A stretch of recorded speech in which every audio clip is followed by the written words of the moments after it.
Hello, you wonderful people, and welcome to another episode of Crime Centric. This being a show where we talk about TV shows that are crime dramas. For today's episode, I'm going to talk about Reacher Season 3, Episode 4. Great episode. A lot of really interesting things went down in this episode, so let's break it down. I don't know if anyone else had this experience. Like, it's the thing of, you know how this story ends already from the beginning, but, like, I won't lie to you, there's some parts of my brain that were kind of forgetting along the way, and it never fully left my brain, but it never was the focus. It was just like, okay, this story's being told, and it's not until we got to like the conclusion of it that it really, like when he was approaching Dominique at the end, I was like getting closer to the barn or whatever she was at. Because we saw that flashback in the previous episode where it's like whatever happened to Dominique happened in there, and it's just like as it went, I just kept getting nervous. I was like, oh boy, like you already knew what, and I figured they weren't going to show it because I'm glad they didn't, but I was like, oh god, this is gonna suck, because that's the thing, you spend the entire episode getting to know her personality and stuff. So, but let's kind of rewind a little bit. So obviously now that he's Beck's number 2, and obviously got confirmed that he's working for Julius McCabe, Reacher shows up and he talks to Villanueva and Duffy about everything, and they're like, oh, where's Duke? He's dead. And it's like Reacher does have a tendency to just casually drop dead bodies no matter who he's working with, whether it's cops or what. We've seen that in season 1, we saw it in season 2. Like, you know, he doesn't feel it. I mean, to be fair, the rest of the special investigators didn't feel as bad, but he's the one that feels the least bad about it as well, because they were totally fine dropping bodies if need be, but he's always been fine with it. And it's like, yeah, that's always kind of that growing pains of always his like a more upstanding counterparts in law enforcement who have to work with him.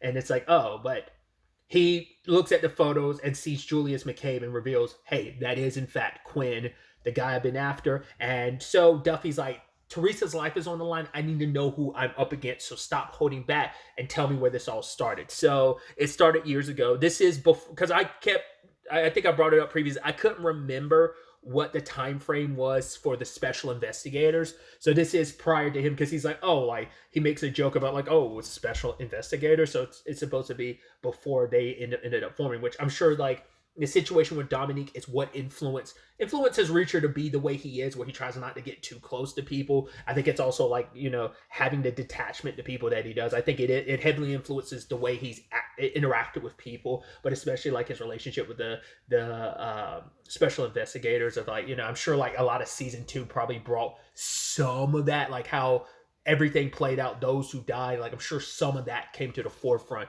because they're just like you thinking about the past, about the early days of the special investigators to like their conclusion to like not keeping in touch. And it's just like he does that for his own sake, but you know, because it's like you want to keep people at a distance because you never want to get too close and like let that, because as long as you're able to keep that distance, you kind of protect yourself. It's like it's a self-defense mechanism in a lot of way.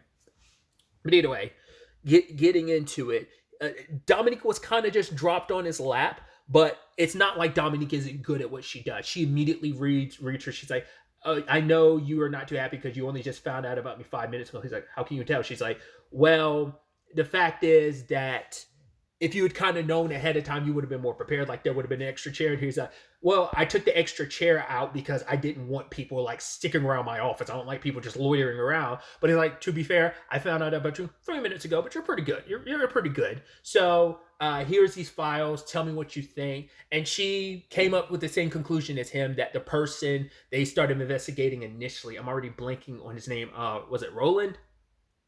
I think it was Roland, or was it Ronald? I think it was Roland. Whatever the case may be, this guy is a military guy that seems to be like involved in all this like weapon dealing and stuff. And it's like, well, and selling of secrets, and what is his role in it? Because Dominique points out he's over 40, he has a family. She's like, most 70% of crimes are committed by those under 40 because they have nothing to lose. It's like, you like, unless you were in some criminal stuff beforehand, you doing it out of nowhere in your 40s doesn't make any sense because you have too much to lose. Doesn't mean there's not outliers, but statistically you're less likely to do it when you have something to lose. When you're young and dumb and have nothing to lose, you kind of more likely to like, you know, move very flagrantly, you know?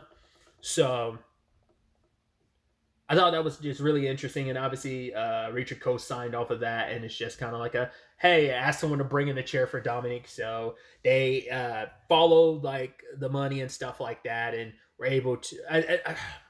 they were able to follow this guy and track down where the deal was going to go down. And we had a heart to heart between Reacher and Dominique, which I feel like this is probably the most open you see Reacher. Like I don't, like I'm sure, like you had to really pry stuff out of Reacher. It wasn't that much because she talks about like right, she used to go elk hunting with her dad. He died 5 years ago. But she still goes hunting, and I love that line of "and he's always there with me." And I was like, I think that's beautiful. Once again, I've gotten very sentimental. I mean, I've always been a very sentimental person. You know, it's kind of there's pros and cons to that, but it's the whole situation of like even those who are gone, as long as we don't forget them, they will always be with us. They live on in that way. I love that mentality so much, and it's just kind of like represented in that moment. And Richard kind of talks about his family a little bit, where it's just like dad was a military guy, and it's like he was a Marine. It's like, oh, is that why you joined? He's like, oh, maybe. I never really gave it too much thought.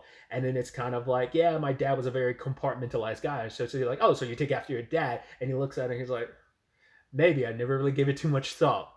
But the stakeout didn't work out because they got played. He dropped an envelope in the trash can. They were so focused on that they didn't realize there's a trash can near where he was that his car was blocking. So it's not until they went over to the truck because no one showed up. It's like, why would they not show up now? That doesn't make any sense. It's because they were looking in the wrong spot the entire time. They kind of got played, you know. He didn't know that they were watching it, but it was just kind of a bluff just in case someone was watching. So they got played, but they brought him in and did a classic thing of, well, we're going to bring him in, but we don't have anything on him. He doesn't know that. And I love that. At first I was almost wondering, was Reacher talking to her through an earpiece or something? Because he was saying like, all right, let him sit in the fear a little bit longer. A little bit longer, and then she does her thing, and he's like, "Atta girl," because it's like I think it's just kind of like, all right, just verbalizing it out loud of like, but like Dominique being really good at what she does, like she doesn't have Reacher there guiding her, she's just going by her own training and her own instincts and her own specialism of like how she's operating this, and so they were able to get the name Xavier Quinn out of this guy because it turns out, as they figured as much, they said from the beginning it was coercion. It's because he kidnapped this guy's daughter. It's like 4 years old. Showed up. The guy was like, I wasn't even late to pick my daughter up, but when I got there, they said like, oh, the uncle was there. It's like, my daughter doesn't have an uncle. So the fact is that he had immediately called at me and tried to tell me that everything's going to be okay and I have to do this for him. That's the only reason why he's working with Quinn. So Quinn, obviously, military intelligence, as we kind of already knew, and now they're kind of diving into that, trying to find out. I thought it was interesting when that Tony guy like made it super obvious that he was into Dominique, and you could tell. You could look at Reacher, look at him like, all right, son, calm down. But it's just like he's just like, oh yeah, like I have it on page 12 for you. I highlighted it for you too. You know, so it's like, you know, and she's like, oh, good job, Tony. He's like, yeah, you could tell like, oh, he's kind of got that stereotypical golden retriever boyfriend type of vibe to him, like, or he's got golden retriever vibes, I guess I should say. You can kind of tell that was there. And I love that when they're in the car, it's just like, oh, Reacher, they're outside of a club, and Reacher's like, I wouldn't be able to survive in there. It's like, why not? It's like, he's like, because you don't like crowds. He's like, no, the music. I mean, if you can even call. He's like, oh, I like to dance. It's like, you know, if you guys ever want to dance, I'm in. And I love Richard just turning around, look at him like, what the fuck are you doing, Tony? Didn't say anything, just stared at him in the typical Richard fashion. But it's just a acknowledgement of like, they're laying it on a little too thick, homie. You know. And he's asking, you know, Dominique, does she like dancing? So, but anyway, the guy that Quinn has been selling secrets to, I think he's like a Syrian agent, if I remember correctly. And so after some threatening in a typical Reacher way, they were able to get him to kind of work with them. And I thought was so, it's really sad now in retrospect about the line, was Reacher saying like, never turn your back to an enemy. Like, trust your partner to have your back. And like you basically deal with what's in front of you first and trust that your partner's got your back. And that came back to basically bite Tony in, which is like very tragic and sad. But yeah, it's like, yeah, just ask her out. Don't get her flowers, but don't give her roses. Only assholes do that whole roses thing. So get her something else. And it's just like, that's sweet. You know, trying to make a little matchmaking thing happen. Because it's like, dude, it's super obvious you like her. Shut up. Everyone can see it. Maybe Dominique doesn't. And even like, you know, Reacher looking out for Dominique, where she's like, oh, we got all this stuff together. We presented our case. We just got to like gather some evidence and like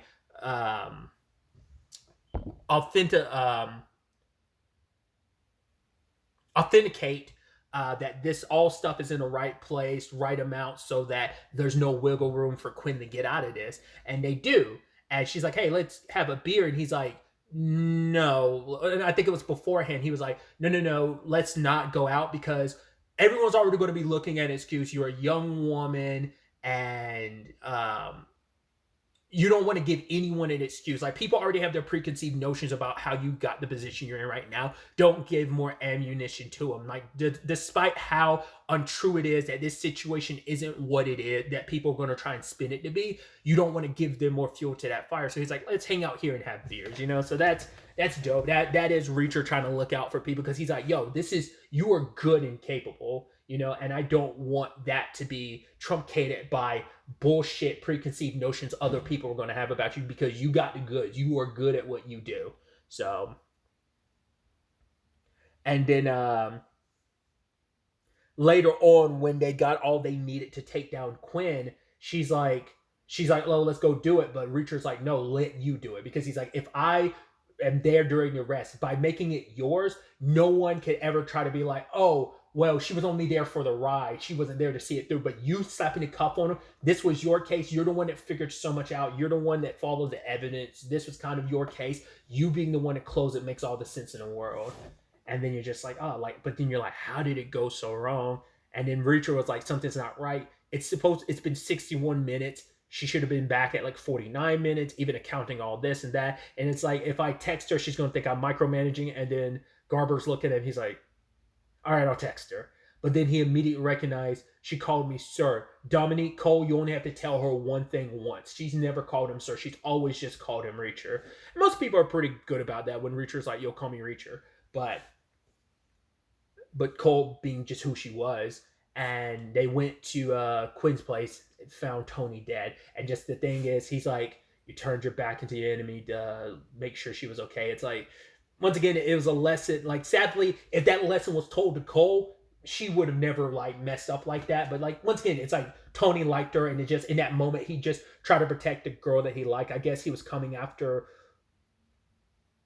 like, maybe he made a movement towards her, and Tony, for whatever reason, because it looked like he got stabbed in the back, and it's just like, damn, Tony, that sucks. And now Dominique's taken. Reacher knows that she's going to be tortured, because he's going to try and find out, because he's getting like Reacher, Tony, and Dominique's testimonies were going to still be needed, and he's able to get rid of all three of them. The case falls apart. He's already got Tony. He's trying to find out who's running this operation, and it's Reacher. But Reacher knows, like, Dominique is too upstanding to ever sell me out, so I don't have to worry about that. But and I'm not even concerned about that. I just know that he will torture her and hurt her badly to get some information she will never give him. And so, luckily, they finally found the address. We also learned a little bit more about Quinn. There were some sealed juvie files. Because I was like, it takes a while for stuff to get unsealed, I think, and stuff like that. But he did their typical sociopathic thing, like killing animals type of stuff, like all the telltale signs of a sociopath and psychopath. And yeah. So Reacher already had it in his head the moment he got there, like, we're not going to arrest Quinn. And Garber was like, all right, you know what I would say to that? Do it once, do it right.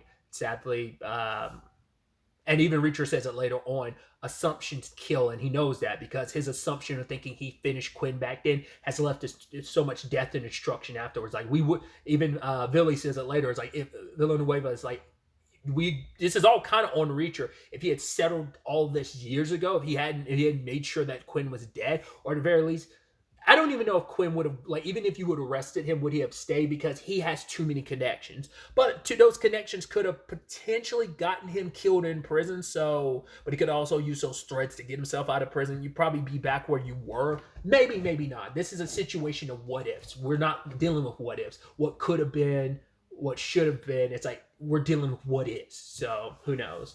But I brought it up earlier. The moment he got closer to that barn, I was just like nervous, and you see her legs, and you're just like, fuck.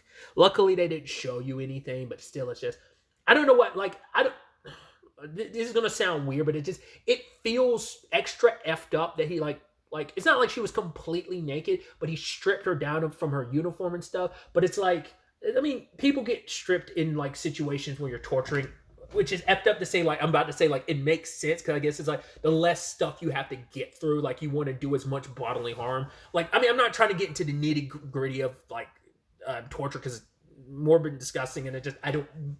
But that's I'm like trying to say like I don't think it was just Dominique specifically. I think he would do that to anyone in that situation. I'm trying to think like Richard wasn't. I'm trying to remember like wasn't he tortured like last season and he wasn't. I don't think he was was he stripped down? I don't remember now. I don't think he was. But that's why I'm like I'm trying to figure out like is that a strategy with torture in general, or is it just like no, he's that much of a sociopath that he really wanted to make it hurt for Dominique, so he stripped her like her uniform and stuff. Like that's why I'm like I don't know if I'm reading too much into it, but it's like we don't know what he did to her. We know he tortured her, and that's all you need to know. I don't need to know the specifics. I don't want to know the specifics, and it's just a heartbreaking situation. And so, and what like makes it even more sick and twisted is that Quinn tried to throw her under the bus. Not only did you torture and kill her, you also try to besmirch her name, which Richard wasn't going to buy that bullshit. And the guy's like, yeah, we had a deal, like she was supposed to, and she was going to get her cut of the money, but she got greedy. He's like, yeah, I lost control and it happened. And then it's like Richard just asked a simple question: "What's her What's her name?" He's like, "What?" It's like you know her name is Cole because yes, it's on her uniform. That's easy. She probably presented herself as Cole too, but she would never present herself in like her as her full name. So it's like, "What's her first name?" Of course, you're going to know the first name of the person you're working with. And he couldn't come up with an answer. Got pistol whipped and got taken to some water. And Quinn's still trying to make a deal. Like, come on, we don't have to do this. And he's like, there's plenty of money back there for Richard. It's like, no, this is personal. I would have never taken the money regardless. I have extra reason to put a bullet in your head right now. And it's like, Dominique. And he was like, what? It's like, that was her name. And put a bullet in his head. And it's like, if he had finished it back then, who knows where we would be right now. But this whole situation got Duffy confessing about something where she made it previously sound like, hey, Teresa's a good CI that I am paying and yada yada yada, but she admits because hearing the story about Dominique, and it's not like Reacher like twisted her arm. And once again, it was just her job, but it made Duffy want to be a little more honest and why she feels extra guilty about the Teresa thing. It's not only because she was a CI, that would be bad enough in its own, you feel responsible, but she feels extra responsible because she manipulated Teresa, made Teresa believe like some charges were going to come her way even though they weren't. It's like, yeah, her boyfriend was going to take the fall, but I manipulated it by being like, oh, he kind of made a deal and it's going to kind of fall against you. It's like you forced Teresa's hand. She's not, well versed enough to know like what Duffy was saying was bullshit. So it's like I forced her into this situation. Her giving her a chance to be a CI and stuff, and that's one thing, but really like forcing her hand in this situation makes her go like, man, that's effed up. And I have to take a responsibility for the fact is I'm the reason why she's deep in the weeds on this. So it's like I've got a responsibility for this. And obviously Reacher was kind of like, yeah, I guess we're both in the same boat. I mean, because for Reacher it was like, once again, she was like, it seems like she was his first protege, so it really cut deep for her, and it's just like, once again, like Tony was fine, but it's obviously Dominique's death is the thing that was the real like kick in the chest. But it also does suck that Tony died too. It's like, man, he was just a good guy trying to do the right thing. And even Dominique, it's like she's the person trying to do the right thing the right way. And he not like she could have had a bright future that was cut so short, by a piece of shit like Quinn, who's just a monster. You also have Reacher talking when he gets back to Beck's place. He's talking to Agnes and the other lady about, Quinn. I mean, not Quinn, but Beck. And they talk about like, right, he wasn't always the way he is now. Like he doesn't have a lot of friends. He doesn't have any friends. It's all about relationships and what people can do for him. And that's kind of become like his obsession, and that's all he focuses on. And because I guess it's like because they were saying like basically when Richard's mom was alive, he was a very different person. But it's like loss can make you into a very different person. It changes a lot of who you are. You basically, rather than processing and really dealing with it, he focuses on work. Because I guess for him, it's almost this thing of, I'm trying to insulate my, I mean, maybe what happened to Richard previously about getting kidnapped really like played into that, but we know like Quinn was behind that, just like, we know his, because even Duffy had made a point of it, like, oh yeah, like kidnapping people. It doesn't seem like McCabe's or Quinn's modus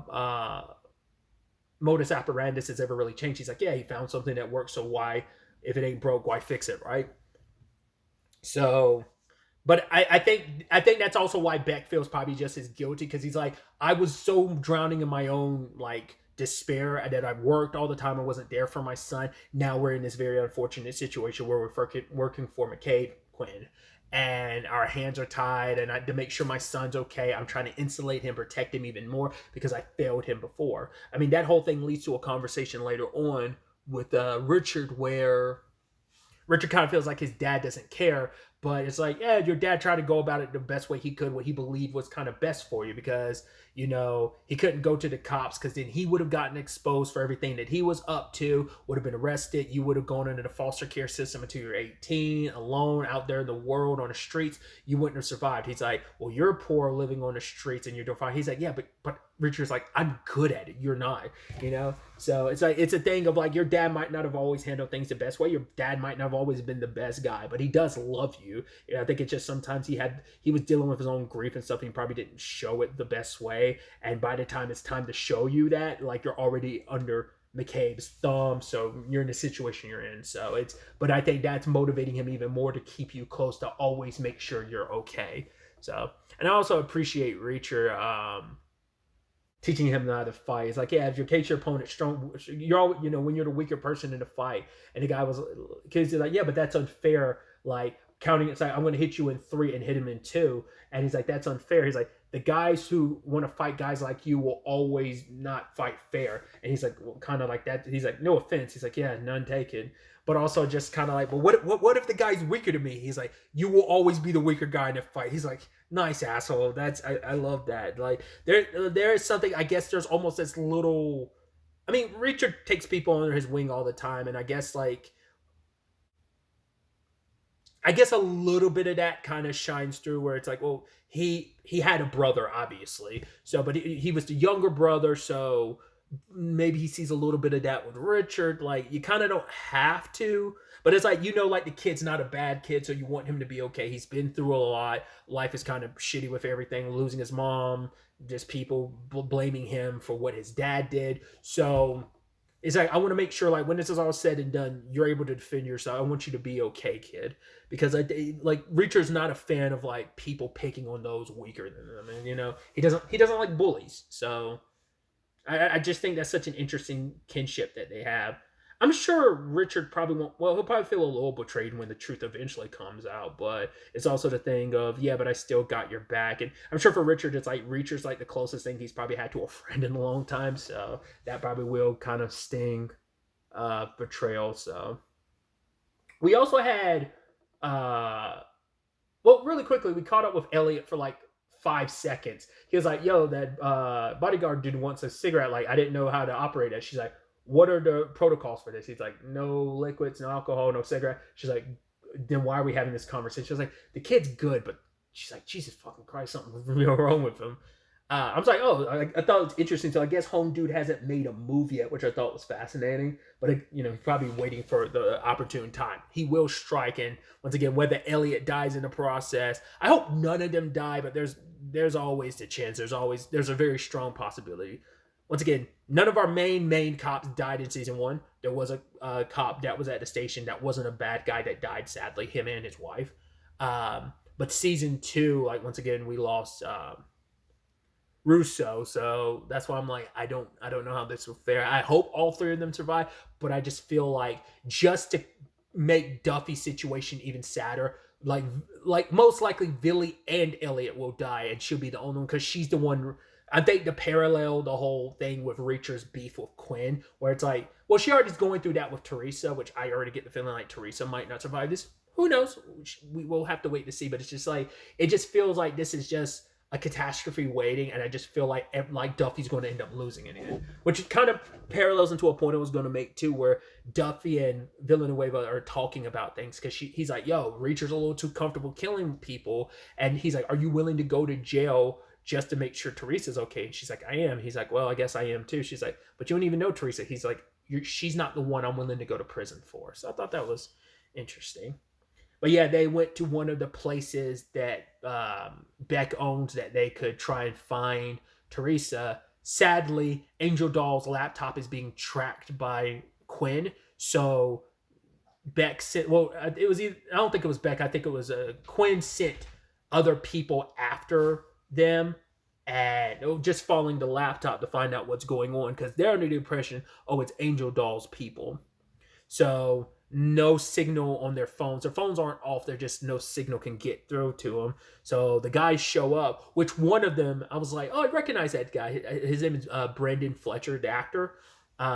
He's one of those actors when you see him, like he's like the main dude that's talking at the end of the episode. He's like, if anyone's in here, we killed him. That guy. He's one of those actors. Like over the years, you're like, oh, I've seen you in this, and this. You might not fully remember what it was, but he's a recognizable actor. I want to say the most recent thing I saw him in was like the Last of Us TV show. He was in season 1. He was only in like 2 scenes, but he played Robert in the TV show. So I was like, oh, interesting. I want to say that might be the most recent thing I saw him in, but I could be misremembering. But either way, ooh boy. I also halfway expected like the episode to end with them going in there, and then we hear some shots fired and just not knowing who got hit. I got that feeling, but who knows? Once again, they're in there to kill whoever they find, so that definitely can get nasty. It might be a situation where, like, maybe I doubt Billy or Duffy are going to die. And just, once again, I'm more concerned about Billy. I don't think Villanueva is going to die, but he might get wounded or shot. He'll definitely get shot or wounded, most likely. But I don't think it'd be anything deadly, but we'll have to see. I mean, Reacher's on his way, but it's like, how do you handle that? Because a lot of Quinn/Beck's people have been dying recently since you showed up, and it's a little like, I mean, you'll be able to cover it up to be like, oh, if they die, you could just be like, oh yeah, Angel Doll's people managed to kill them. Like, you don't want any of them getting away, revealing like, oh, these people were cops. Like, that just throw a whole wrench in everything. So how this gets handled next episode is definitely going to be interesting. But really, that's all I want to talk about. So the next time we meet, be happy, be safe, live life to the fullest, and enjoy it. Good day and goodbye.